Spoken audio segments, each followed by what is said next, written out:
No hay necesidad que alguien me cuente. Yo lo he vivido. Le sacaron a mis lados, de mi costado. O sea, yo con mi papá, yo he dormido en la cama al otro costado, la otra en la otra cama. O sea, en el mismo cuarto nosotros dormíamos. La Oruga, un podcast para pensar el presente desde nuestras memorias. Segunda temporada. En 1991, Roger era un niño de 10 años que vivía con su familia en Chuschi, un centro poblado de Ayacucho, conocido por ser el lugar donde Sendero Luminoso inició sus acciones en 1980, cuando quemó las ánforas de votación para las elecciones generales de ese año. Habían pasado 11 años desde ese evento y en el pueblo se vivía una tensa normalidad.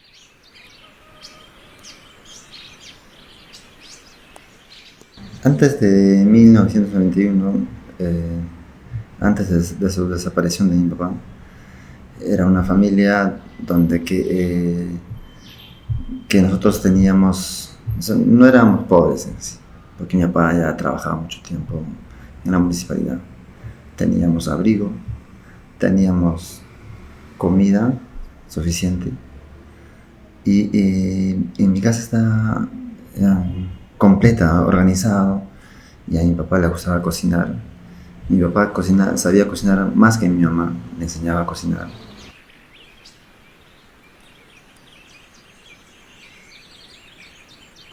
Mi papá era un funcionario en la municipalidad, porque él era de muchos años, trabajó en la secretaría de la municipalidad. A margen que trabajaba en la municipalidad, mi papá era una persona bien servicial. Eh, Tanto así es que mi papá tenía sus dos máquinas de escribir, y con esas máquinas es lo que él trabajaba en la casa para los vecinos, para muchos de los campesinos que querían hacer algún tipo de escritos, que tenía ese dominio de hacer escritos, ¿no? De compra y ventas, testamentos y entre otras cosas.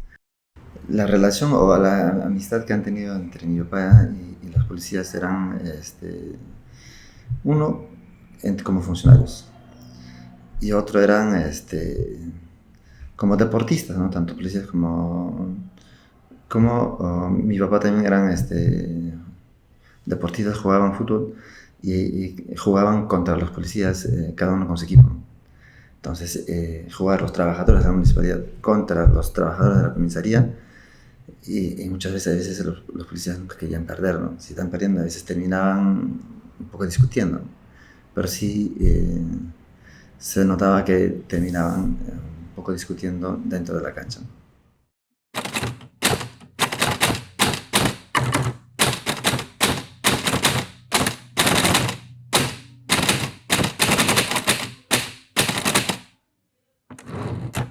Ya mi papá trabajaba mucho tiempo en la municipalidad, y los policías tenían conocimiento que tenía también sus dos máquinas de escribir, que eran de su propiedad de mi papá, en mi casa, ¿no? En su casa, donde pero mientras la municipalidad tenía solamente una sola máquina, creo que ya estaba hasta viejito. Entonces a veces cuando ellos necesitaban, que ya no funcionaba, y en las madrugadas tocaba la puerta para prestarse la máquina, porque para hacer sus atestados, otro tipo de trabajos en la comisaría, si se quedaban sin máquina ya no sabían qué hacer, ¿no? Entonces lo buscaban a mi papá y se prestaban. Es lo que justamente veíamos que si tenían alguna relación, tal vez es por la máquina, por la necesidad que tenía la comisaría por la máquina de escribir.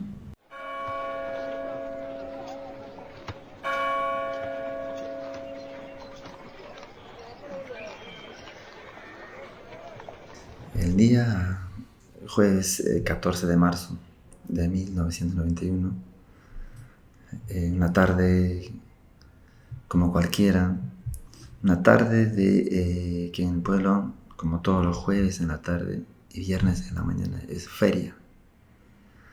Entonces, jueves en la tarde ya hay un movimiento de comerciantes y campesinos que vienen de diferentes pueblitos a Chuschi a hacer sus compras o ventas. Entonces, había un movimiento entonces donde llegan las movilidades de la ciudad de Chuschi, traen las mercaderías, llega el bus de Lima a Chuschi, que es la única vez, que es una vez a la semana llega a Chuschi. Entonces, para los niños eran, por ejemplo, los jueves y viernes, la loza deportiva, una tarde lleno, que todo el día están jugando fútbol.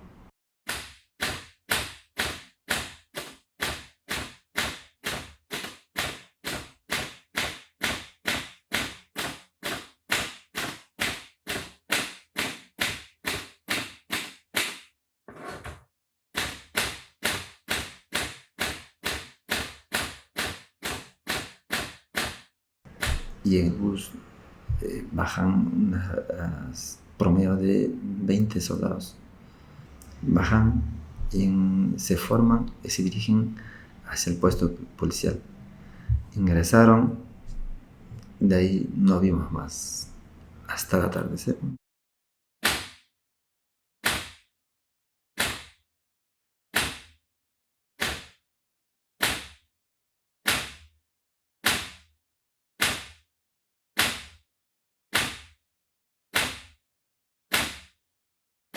Habrá sido un promedio de que todos ya estábamos durmiendo, exagerando, a las 8 de la noche. Entonces ya había pasado varias horas cuando escuchamos un promedio de 11 de la noche, 11 y media de la noche, un llamado así con voz fuerte: Martín. Entonces nos despertó a todos. Donde mi mamá comienza a reprochar a mi papá: ¿quién de tus amigos borrachos están buscando de estas horas? Diciendo, porque a mi papá también le gustaba brindar. Entonces, y la única voz que hubo, entonces mientras que estaba un poco en ese plan, mi papá exigía que salga para que diga que no estoy. Dormíamos nosotros en el segundo piso. Ahora pasado un minuto y medio, mi mamá se levanta y al segundo piso ya estaban los soldados juntamente con los policías. Entonces, ingresa, inicialmente parecía, ingresan directamente, le dijeron: Martín, levántate. Y mi mamá entendía que como eran policías, como venían así antes por las máquinas, que no era algo extraño, que no iba a pasar algo extraño nunca. Entonces, como que le ayudó, pero era muy apresuradamente. No le dejó vestirse rápidamente, comenzaron a forcejear y mi mamá interviene. A mi mamá lo empujan los militares y sin vestirse mi papá solamente se pudo poner su poncho, lo sacaron del cuarto del segundo piso y lo aventaron hacia el primero. Mi mamá logra prender su vela, salimos hacia la calle, no hemos caminado más de 20 a 25 metros, así corto, no hemos caminado. Ahí nos disparan una sola vez, nos asustamos, nos regresamos, entramos a la casa de la vecina, donde que estábamos sin saber qué hacer, asustados, y a los pocos minutos también escuchamos bulla, más o menos por medio a 2 cuadras. Otros 10 minutos más, otra distancia, otra bulla. Entonces, lo que yo lo noté es que inicialmente que esto no estaba pasando solamente en mi casa. Entonces, y lo que hace inicialmente es resguardarnos un poco, calmarnos con el vecino, porque ahí no ha pasado más de 20 minutos. Comenzaron fuertes disparos como si fuera un enfrentamiento, porque ellos han simulado. Y digo han simulado porque ellos mismos, el militar mismo en el juicio oral lo dijo. Han hecho una simulación que supuestamente hubo un enfrentamiento cuando nunca hubo ningún enfrentamiento.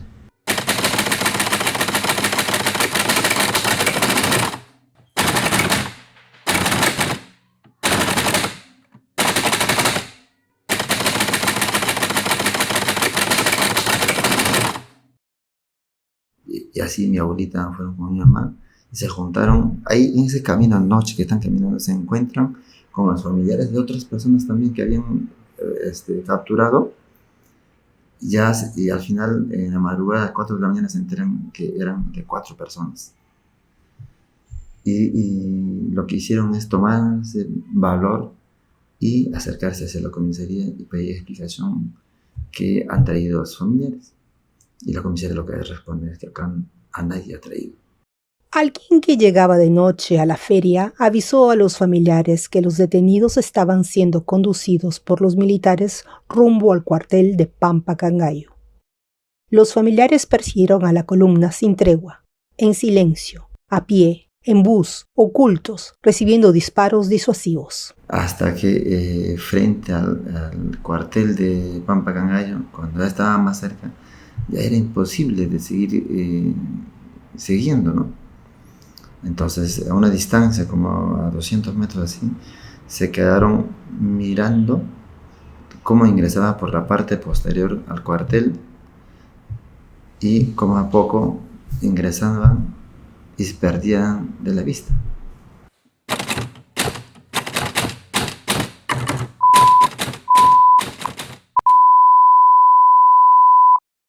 Estamos escuchando La Oruga, segunda temporada. Esa noche desaparecieron 4 personas. La desaparición de Martín, el papá de Roger, fracturó la vida de la familia. Sucedido el hecho, se juntaron de los 4 familiares de los 4 desaparecidos, hicieron las denuncias en la fiscalía. Desde Cangallo incluso hubo ese seguimiento, iniciaron, pero los policías de manera inmediatamente lo que hacen es un poco hostigar. Y mi mamá, como una campesina, lo que quería es menos eso. Entonces, obviamente sentía temor. Entonces, inicialmente lo que ella hizo es, al contrario, evitar ese hostigamiento y se fue hacia la puna, a la distancia donde hay los animales, los ganados. Y nosotros los niños nos quedamos en el pueblo. Primero desaparece mi papá y luego por hostigamiento mi mamá se aleja.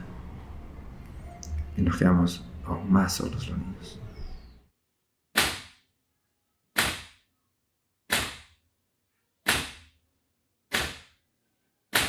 Cuando estaba niño, no pensé salir del pueblo. Uno, porque en nuestros trabajos que hacíamos los fines de semana, los sábados y domingos en la chacra, veía esa necesidad a mi mamá de fuerza. Por ejemplo, yo estaba con mis 10 años, 9 años, y si íbamos a la chacra, teníamos incluso alquilado caballos para recoger, sea maíz o papa. Creo que una de ellas es cuando cosechamos maíz. No podíamos cargar al caballo. Y ya eran mucho tiempo en el camino que estábamos con el costal de no poder levantar al caballo. Y mi mamá se ponía a llorar, maldiciendo al que se lo ha hecho desaparecer a mi papá. Porque faltaba fuerza, ¿no? Y al no saber qué hacer, nosotros consolábamos, ¿no? Que ya no llores, que nosotros vamos a crecer, te vamos a ayudar.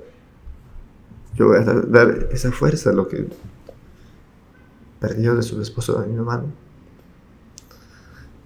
Pero no sucedió eso. Tal vez las cosas se debió porque cuando ya tenía 15 años, 16 años, terminando mi secundaria, yo veía que tenía que pensar en mi futuro, qué tengo que hacer, porque no hay estudio en mismo Chuschi, no había, tal vez ahora ya hay.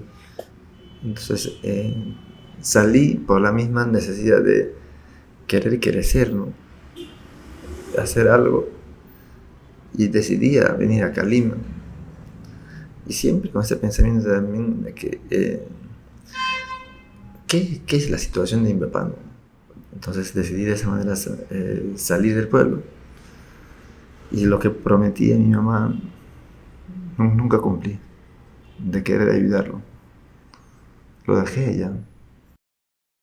En Lima, Roger, ya un joven, junto a su tío, tomó contacto con APRODE, la ONG que llevó el caso de su padre y de los otros desaparecidos de Chuschi. Había pasado una década, el proceso había avanzado y se juzgaba al militar que estuvo al mando de la columna y a los policías de la comisaría. Se llegó a un juicio. En lo posible que me daba tiempo, yo iba al juicio. Se abría, se instaló, iniciaban los testigos, ellos. Era una historia donde que ellos todos negaban. Y en un momento donde a mí también, justo cuando estaba participando como público en esa audiencia, el policía que era jefe de la comisaría indica que obviamente era imposible actuar contra Martín.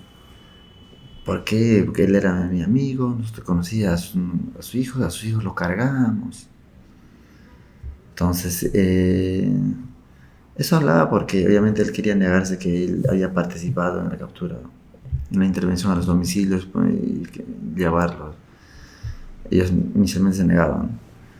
Entonces, ese de que él explicaba que a nosotros nos cargaba, eso nunca ha sucedido.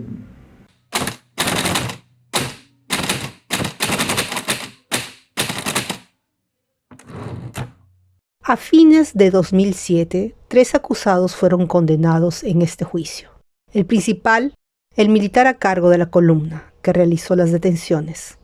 Pese a ello, los familiares sintieron que no habían logrado resolver lo principal: haber conocido quiénes dieron las órdenes y no llegar a saber dónde estaban los desaparecidos.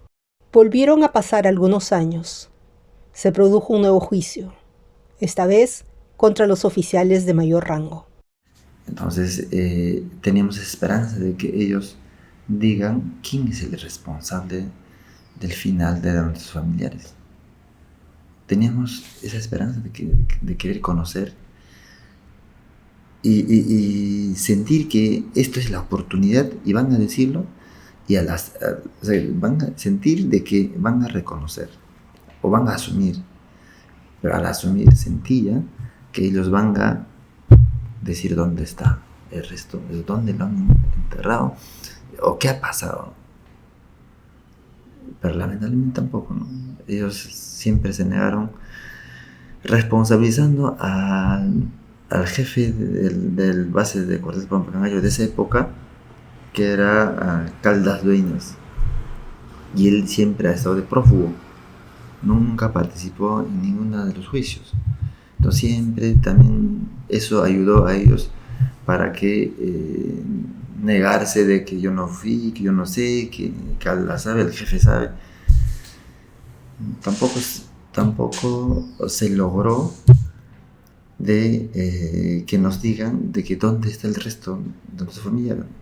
Cuando hay condenados en el primer juicio, tanto los policías como el militar, que ha sido el jefe de la patrulla, este militar termina asumiendo, pero también se notaba que él estaba descontento en sentido de que los demás militares sí tenían más responsabilidades que él. Lo que entiendo que en el segundo juicio él acepta colaborar como testigo, ¿no? Y en este caso nosotros justamente eso saludamos, eso va a servir para poder aclarar, porque los demás militares se negaban del ingreso de los detenidos, mientras este militar, el jefe de la patrulla, ha reconocido, sí, con los detenidos he ingresado por la parte posterior del cuartel de base de Pampa Cangallo. Llegó un día clave en el juicio, muy esperado por los familiares: la reconstrucción de los hechos. Viajaron hasta Ayacucho los jueces de la sala penal, la fiscalía, los acusados y sus abogados, los familiares de los desaparecidos y su defensa legal. Y allí, frente a todos, el militar como testigo describió paso a paso todo lo que había pasado un par de décadas atrás. Entonces llegan primero al lugar llamado Huajanjasa, que es el punto, último encuentro que ha sido de esa época, entre esa patrulla con los familiares. Reconoce el trayecto por donde ha ingresado y por donde ha pasado desde Huajanjasa a ese puerto. Los familiares lo dicen también lo mismo. Sí, por este caminito, por ese caminito, por este puentecito han cruzado y por hasta atrás del cuartel han ingresado.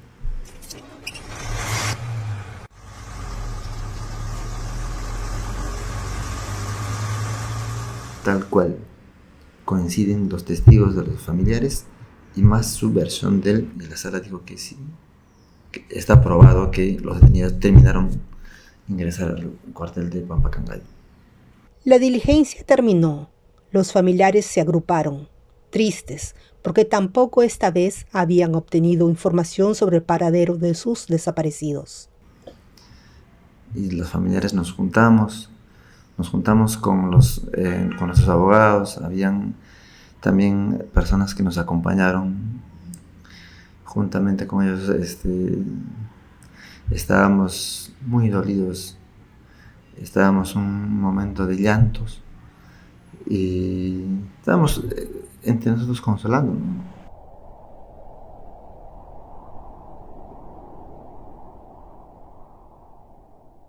Entonces, algo completamente inesperado ocurrió. Se acerca de parte posterior, primero el militar, ¿no? Quien era jefe de la patrulla.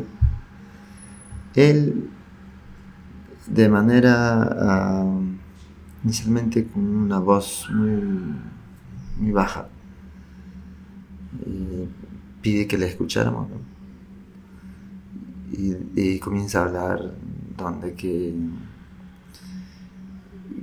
él sentía lo que nosotros estábamos sintiendo. Y él nunca pensó que esto iba a pasar, ¿no? Y reconozco que soy parte de y asumo. Y lo que ahora vengo es a pedir perdón.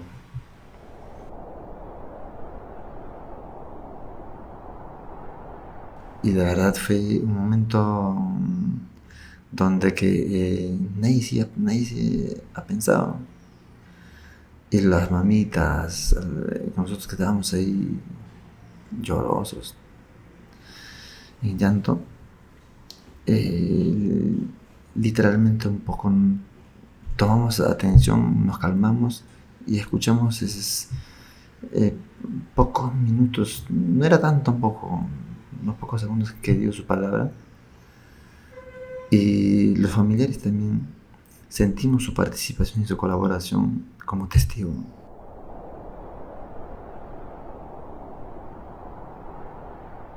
A mamita María Vilca, quien en quechua le exigía al militar, decía, ¿no? Koti kachipuay, juikapuay, wawaita, ya bajame a panque. O hachkachtaman dejar banque, y manamos juaita un aranquicho. Ya bajame a paconque, may kunankama manarikurimunambaj. Hasta que te has llevado para que no vuelva hasta ahora. Lo mismo mi mamá, lo que también le preguntó. Mana zapatuyuqta, mana pachayuqta, punchullawan churasaykus qranta, apaconqui, posaronqui. Mana ni siquiera pachallantapas churaraykunchu sumaqtaqa. Chaynata waqasqatiyku, mañakusqatiyku, mana quykunkichikuchu. Mana kunankamapas yachanikuchu maypi kasanta.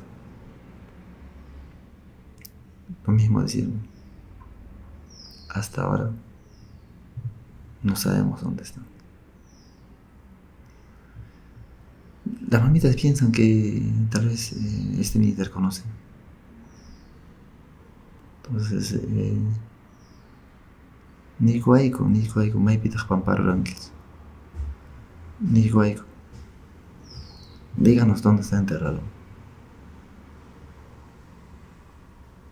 Entonces, algunas cosas donde que de querer traducirlo todo a él, pues no era tal vez ese momento. Pero después, cuando la mamita Teófila Rocha dice, en quechua tengo, ya mi quejanja, cárcel de pagar a monquiña, ya repucuña de jampas, o hay que con la taña de jabami, churique con taña de jabami. Con toda sinceridad dijeron que hayas cumplido tu condena y ahora vaya a ver por tu familia.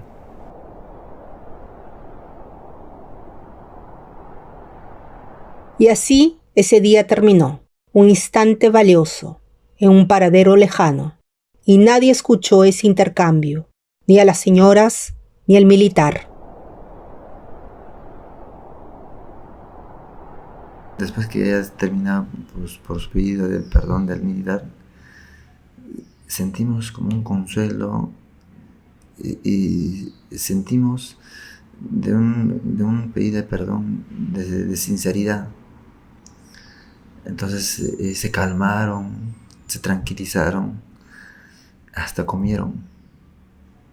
Querían comer, entonces definitivamente eso noté que no solamente era también de los familiares mismos, a la persona a quien hizo daño, de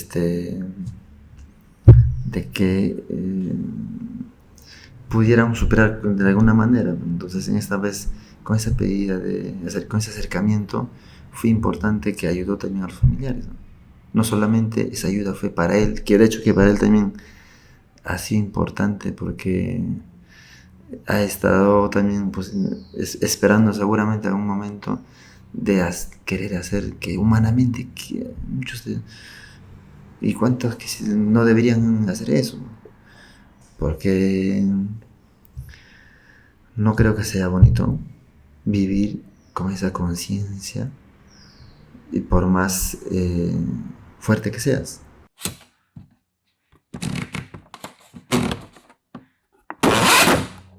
La máquina de escribir lo hemos traído acá a Lima, ahorita está en lugar de la memoria, lo hemos prestado por un tiempo para que esté contando la historia. Gracias por habernos acompañado.